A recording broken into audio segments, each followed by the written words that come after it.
Alhamdulillah Bapak Ibu, kita bersyukur kepada Allah hari ini ya, sesuai dikatakan oleh Ustaz Yonta tadi untuk kelas 1 ya, pertemuan pertama kita di setiap bulan di SD kita ini.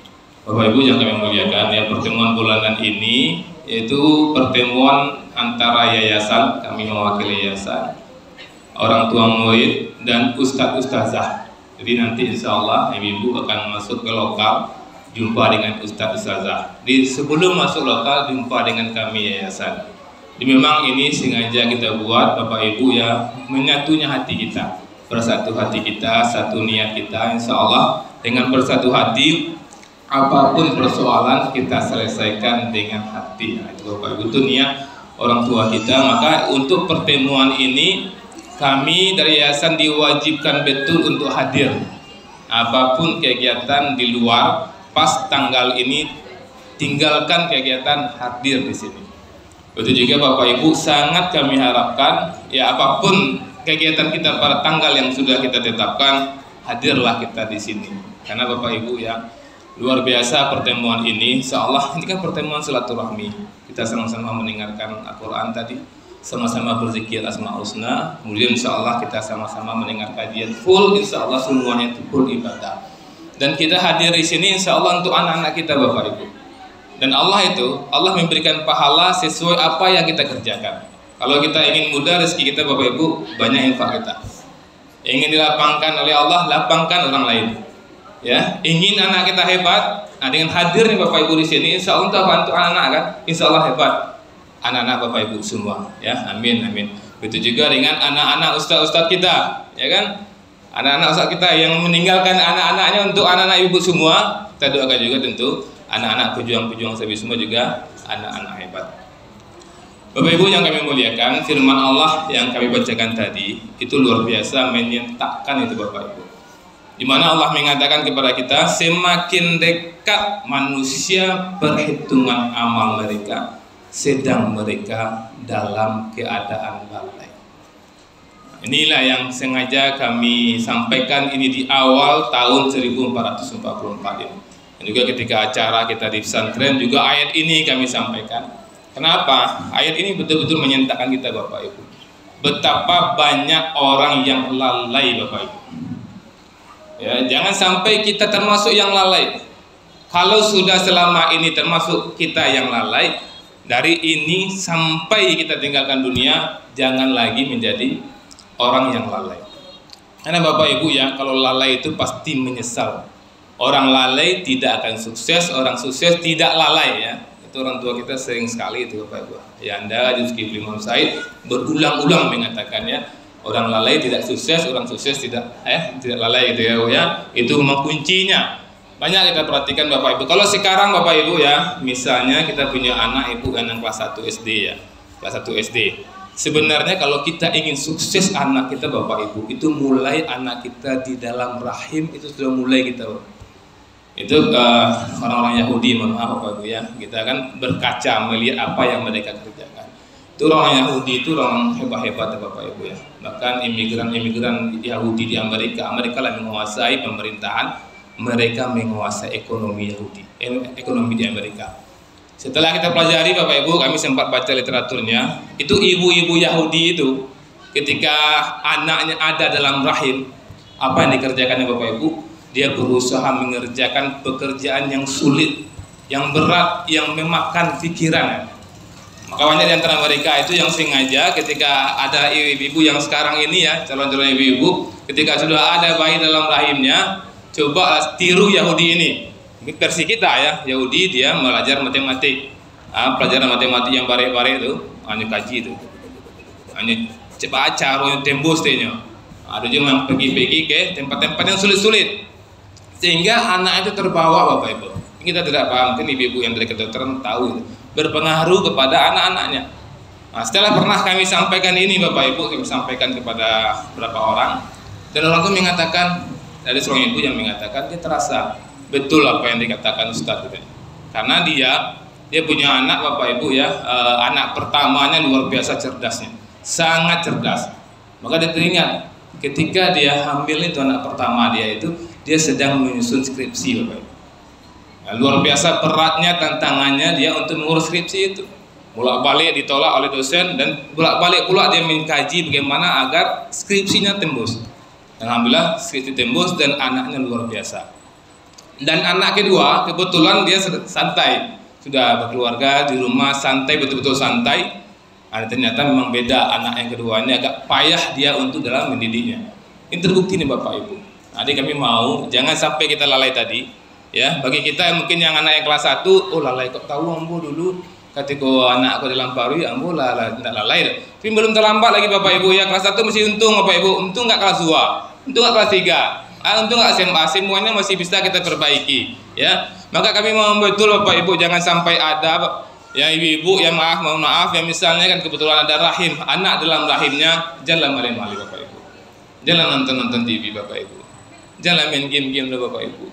Ibu ya, anak kok aset panah, tidak seluruh orang Allah berikan anak Bapak Ibu. Allah titip anak dalam rahim awak, tante santai saya main game awak, nak merusak anak itu Bapak Ibu. Jangan sampai awak lalai. Kemudian Bapak Ibu ya kami ingatkan, Rasul mulia mengatakan Bapak Ibu ya, dari Abdurrahman bin Abu Bakrah dari bapaknya bahwa seseorang lelaki berkata, wahai Rasulullah, siapakah manusia yang terbaik? Rasul mulia menjawab, orang yang panjang umurnya dan baik amalnya. Kemudian dia bertanya lagi, lalu siapakah yang terburuk ya Rasul mulia? Beliau menjawab, orang yang berumur panjang buruk amalnya. Hadis riwayat Ahmad dan Tirmizi. Jadi Bapak Ibu ya, setiap bergantinya hari harus bertambah baik kita Bapak Ibu. Nah, itu orang terbaik menurut Rasulullah. Jadi kalau ada orang yang berulang tahun Bapak Ibu ya, kalaupun kita ucapkan selamat nggak apa-apa untuk menyenangkan hati dia. Baru dia katakan selamat Bapak Ibu kalau bertambah umurnya, bertambah imannya Bapak Ibu, bertambah baiknya. Baru kita bisa mengatakan selamat kepada dia. Tapi kalau misalnya bertambah umurnya tidak bertambah, bayinya tidak boleh kita selamat kayaknya Bapak Ibu. Selain selamat apa tuh? Mungkin pula doanya celaka kan? Berarti tidak berhak dia dikatakan selamat Bapak Ibu. Karena selamat itu hanya untuk orang yang berbuat baik. Jadi Bapak Ibu ya, ada 4 sikap. 4 sikap yang kita miliki. Kalau sikap ini ada, insya Allah kapanpun kita berulang tahun berhak diucapkan selamat. Ya, 4 sikap ini bisa kita lihat dalam surat Al-Asr Bapak Ibu, di mana di situ Allah bersumpah dengan waktu asar. Dan kita lihat Bapak Ibu ya bagaimana Al-Quran, Allah tentunya betul-betul mementingkan waktu ini. Sampai Allah setiap siklus waktu ada sumpah Allah. Ingatlah Bapak Ibu, Allah bersumpah dengan wal fajri demi waktu fajar, wad duha demi waktu duha, wan nahar demi waktu siang, wal as demi waktu asar, wal lail demi waktu malam. Itu siklus waktu Bapak Ibu. Dan di siklus-siklus itulah banyak orang yang merugi, yang membuang-buang waktunya. Yang tidak merugi itu kata Allah kecuali orang yang beriman, orang yang beramal soleh, orang yang benar, dan orang yang sabar. Kita lihat satu persatu Bapak Ibu ya. Yang pertama, yang tidak merugi itu adalah orang beriman. Ustadz yang tidak merugi ya, ustadz yang beriman. Orang tua murid yang tidak merugi, orang tua murid yang beriman. Yayasan yang tidak merugi, yayasan yang beriman. Iman itu banyak Bapak Ibu, banyak. Konsep iman itu banyak. Iman itu apa? Aman, aman orang dari awak. Bertambah umur awak, bertambah aman orang dari awak. Nah, Rasulnya gini kok, le aman istri awak dari awak, le aman suami awak dari awak, le aman anak-anak dari awak. Kemudian orang beriman itu la'wi mu'ridun, menjauhi perbuatan yang tidak bermanfaat. Jadi kami memohon kepada diri kami, kepada ustadz dan ustazah, dan kepada orang tua murid yang kita semua sekarang sedang menjadi keluarga. Kami punya kewajiban menyampaikan kepada keluarga besar Sabi Isma, janganlah awak mengerajun yang la'wi mu'ridun itu Bapak Ibu. Jangan sampai ada, sekali lagi kami ulang lagi, jangan sampai ada kita yang bermain game itu Bapak Ibu. Kami mohon maaf pernah melihat ibu-ibu yang main game. Kalau ibu-ibu main game itu nak sayang dengan anak itu, nak pasti nak sayangnya kan anak itu. Karena game itu betul-betul racun. Banyak yang melarang anaknya main game Bapak. Itulah pasti membuang-buang waktu itu. Tapi kalau membaca Quran, ibu dengan anak ibu rancak, menambah bendahara bahasa Inggris ibu misalnya rancak, menambah bendahara kosakata Arab rancak, dicari dari anak ibu. Atau beriman tuh. Di kami mohon maaf Bapak Ibu berani mengatakan orang yang main game dipertanyakan imannya. Ya, kalau ada main game-game itu orang tua, anak murid siapapun dipertanyakan imannya. Kalau dia ulang tahun, nggak usah ucapkan selamat pada dia itu. Celaka dia itu. Nah bertambah umurnya tidak bertambah baik dia itu. Karena salah satu ciri orang beriman itu lakwi mu'ridun, meninggalkan apapun yang tidak bermanfaatnya tinggalkan. Bisa orang ngecen game itu bermanfaat. Berat untuk mengujinya kalau game itu bermanfaat. Kemudian yang kedua Bapak Ibu, orang yang hebat itu kata Rasulullah, setiap bertambah umurnya bertambah amal solehnya. Tanyakanlah diri kita, lihat bertambah amal soleh. Amal soleh itu amal kebaikan, bertambah kebaikan awak. Kau bisa awak catat Bapak Ibu, nah tahun 1443 apa amal kebaikan harian apa? Misalnya ibu misalnya menolong di dapur, mengerjakan di dapur itu amal kebaikan. Kalau apa nak ditambah lagi? Oh ditambah mungkin menambah masakan dia ke kawan sebelah, ke tetangga sebelah misalnya kan. Aduh itu. Kok selama kok kurang-kurang nyaman, misalnya digadu adik tamu tibo misalnya, kok selama golek-golek tamu tibo assalamualaikum, tibo lo tamu. Awak sampai panik lah. Karena orang beriman tu bertambah umurnya bertambah amal solehnya. Kalau menerima tamu insyaallah bertambah amal soleh boh. Tambah daftar menerima tamu dengan senyuman. Tambah daftar tuh Bapak Ibu. Kalau memang ingin diucapkan selamat ketika ulang tahun. Begitu juga dengan di sekolah misalnya, ya Ustadz dan Ustazah bagaimana cara menghadapi anak kan? Apa kira-kira amal soleh untuk anakku bisa wapon le? Misalnya mau wala sayang jo anak, kini ku tambah sayang le. Ya kan, pendekatan wak ke anak amal soleh apa yang suat tingkian le? Harus model itu, harus dikoreksi. Dibuatnya catatan amal wak apa yang lo kada jual le.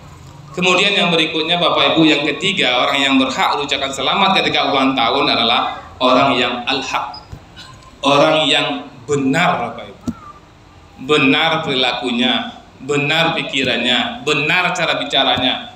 Nah, itu tipikal orang yang pantas diucapkan selamat ulang tahun kepada, rasakan kepada kita Bapak Ibu. Jadi kembali kepada ustaz-ustazah kita, misalnya sekarang ini Bapak Ibu kan kita ada PR Bapak Ibu ya.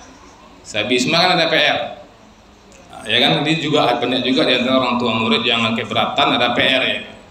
Jadi PR itu apa gunanya Bapak Ibu? PR itu gunanya menghindari anak awak lakwi muridun tadi, menghindari anak awak main game tadi, sekaligus ibu tahu kemampuan anak awak, ya kan.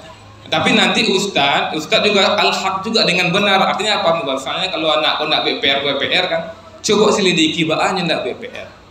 Atau bisa jadi memang tidak ada waktunya untuk BPR, bisa jadi Bapak Ibu ya, bisa jadi awak kan sekolah sampai jam mampe, ya kan.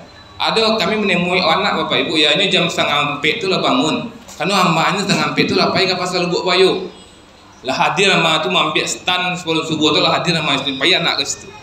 Beko lah masuk dalam sekolah, pagi dalam sekolah, beko jam mampe pagi lu nurut amaknya balik, beko di bawah rumah lah mengantuk lah latih, tidak ada waktunya lah kan. Kalau bisa sebut yang model kekok, situlah timbulnya al-haq tadi itu. Apa cara Ustaz menyikapi hal yang seperti ini? Apa itu juga dengan orang tua misalnya kan, PR itu kan tidak hak juga. Itulah gunanya Bapak Ibu ya, pertemuan bulanan ini itu gunanya. Jadi ibu tahu bagaimana anak di sekolah setelah mendapat informasi dari ustaz-ustazah. Ustaz dan ustazah juga tahu bagaimana anak-anak ibu di rumah. Anak ibu di rumah mereka ya, Pak solusinya ya ada, kita cari. Itu yang al-haq dari Bapak Ibu, yaitu benar. Kemudian yang terakhir sabar. Jadi orang yang berhak untuk diucapkan selamat ulang tahun bertambah umurnya, bertambah sabar di Bapak Ibu. Nah, ini yang susah ini Bapak Ibu ya. Kita bertambah umur kan bertambah senior Bapak Ibu. Nah, bertambah umur kan bertambah senior. Dia orang senior ini jarang bisa sabar dengan juniornya. Sementara agama menyuruh sabar, ya kan? Perhatikanlah Bapak Ibu ya. Orang tua kepada anak jarang sabar, pemimpin kepada anak jarang sabar. Sementara dituntut untuk sabar, maka harus diterapi diri kita dan kita minta kepada Allah, kiranya Allah berikan kita kesabaran. Dikalolah sabar Bapak Ibu, aman seaman-aman. Ya kan, murid beruntung banyak punya guru sabar. Jadi kalau guru sabar Bapak Ibu, insya Allah sukses seluruh muridnya koma. Misalnya memang tak samu Bapak Ibu, tadi kami katakan tadi kan, ada misalnya buku ketika nyu hamil, nyu karajo barik-barik, nyu fikir barik-barik. Kalau di orang Islam Bapak Ibu yang hafal Quran ya, bagi ibu-ibu yang hamil misalnya, bacalah hafal Quran dah, hebat anak-anak nanti kan. Mungkin ada ibu-ibu yang lupa ketika hamilnya main game misalnya lupanya, sehingga anak ke Bapak Ibu tak sama kemampuannya tu. Ada salkal nih kan, si A ke sekali kecil ustaznya paham sekali, yang kok 3 kali 4 kali baru paham. Ada anak Bapak Ibu sekali baca saya paham, ada berulang-ulangnya baca akhirnya paham. Akhirnya kan paham dia, cuma proses sekolah perlu ustazah yang sabar. Di situ loh perlu ibu yang sabar. Jangan bandingan. Tu Santun tu lah pandainya. Santun tu ibunya ketika hamil dulu berpikir ibunya. Jadi otak Santun murahnya mau belajar. Anak awak kok ketika hamil dulu main game. Atau salah lo anak berang-berang lo anak pada produksi awak. Awak punya saham untuk anak awak kau lambek mengerti. Anak awak tell me kau adik karena saham awak dulu. Tabui lah kesalahan tu dengan sabar. Itu cile kami ingat Bapak Ibu ya, banyak. Mohon maaf ya. Di sekolah-sekolah, sebagian sekolah-sekolah kami lihat Bapak Ibu ya, anak ini dibiarkan sesuai keinginannya. Itu salah Bapak Ibu ya. Kami pernah menemukan seorang curhat dengan orang tua murid-murid. Dia sekolah tempat A lah misalnya, di situ anaknya ini biasanya di rumah suka matematik, tapi sampai di situ kurang suka, dia banyak bermain-main aja anak ini. Di rumah bermain sehingga turunlah nilai matematik. Kemudian orang tua ini protes ke sekolah, mbak kok anak anda kurang kemampuan matematik. Itu kecil sekolah tuh memang orang pun tak sama Pak. Anak apa kok ini hobinya main bola, biarlah dia sah main bola, ini nak matematik dah inyor. Oh gitu.